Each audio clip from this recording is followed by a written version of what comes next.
मैंने अभी पहले भी एक इंटरव्यू में बात की है कि अगर जो मेरे लिए वो जो एक पुलिस ऑफिशियल की वीडियो आई है as a lawyer, as a practising lawyer, क्योंकि मेरा जो एरिया ऑफ प्रैक्टिस है वो क्रिमिनल है, वायलेंट क्राइम्स है, तो उसमें एज अ प्रैक्टिसिंग लॉयर मेरे लिए ये एक बड़ी शॉकिंग चीज़ थी कि हमने उस जिसमें वो कह रहे कि हमने उसको अरेस्ट करके फौरी प्रोड्यूस किया है बिफोर द इलाका magistrate and soon after the production before the इलाका मैजिस्ट्रेट हमने उसको जुडिशियल रिमांड पे भेज दिया है। तो सर ये प्रोसेस ऑफ रिकवरी किधर चला गया? रिकवरी होनी थी तो फोरेंसिक होना था तो उस वीडियो की जो ऑथेंटिसिटी है वो उसको हम कोर्ट में हम उसको इस्टेब्लिश कर सकेंगे। अगर इस्टेब्लिश नहीं कर सकेंगे तो फिर हम कैपिटल पनिशमेंट में देखें, हमने लकूना छोड़ दिया, अगर लूप होल हमने छोड़ दिया तो फिर इसका मतलब है कि हम उसको फैसिलिटेट कर रहे हैं कि कैपिटल पनिशमेंट से कहीं लाइफ इम्प्रिजनमेंट वाली साइड पे आ जाए। ये मैं बड़ी इंपॉर्टेंट बात कर रहा हूँ, ये मैं उस वक्त बात कर रहा हूँ कि जब उसको दोबारा वापस बुला के वो सारी चीज़ें कस्टडी में लेके और उसको फोरेंसिक के लिए भेजा जा सकता है। अभी एक दिन हुआ है, ये मैं ऑन रिकॉर्ड कह रहा हूँ कि अगर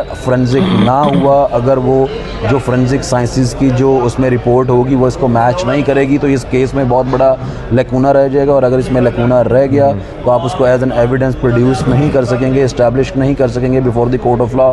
और अगर आप इस्टेब्लिश नहीं कर सके तो आप कैपिटल पनिशमेंट के लिए उसको आगे प्रोसीड विद नहीं कर सकेंगे। What is the capital punishment? सज़ाए मौत, जो कि इस जुर्म की सज़ा है। तो फिर जब आपके पास एविडेंस वीक होगा तो फिर आप कैपिटल पनिशमेंट नहीं, फिर उसको लाइफ इम्प्रिजनमेंट वाली साइड पे ले जाएंगे। तो कहीं ऐसा तो नहीं है कि ये इदारे अभी से प्लान करके उसको कैपिटल पनिशमेंट से बचा के उसको लाइफ इम्प्रिजनमेंट वाली साइड पे लेके जाना चाह रहे हैं? This is very important. मैं आज यहाँ पे कह रहा हूँ आपको ये हम सबको ये बात करनी चाहिए, इसको उठाना चाहिए। Being a student of law, being a practising lawyer, ये मेरा मुतालबा है कि जनाब आप इसमें सारे जो भी कोडल फॉर्मेलिटीज़ हैं, लीगल कोडल फॉर्मेलिटीज़ हैं, उनको आप मीटअप करें। जी, आपके कहने का मतलब है कि ये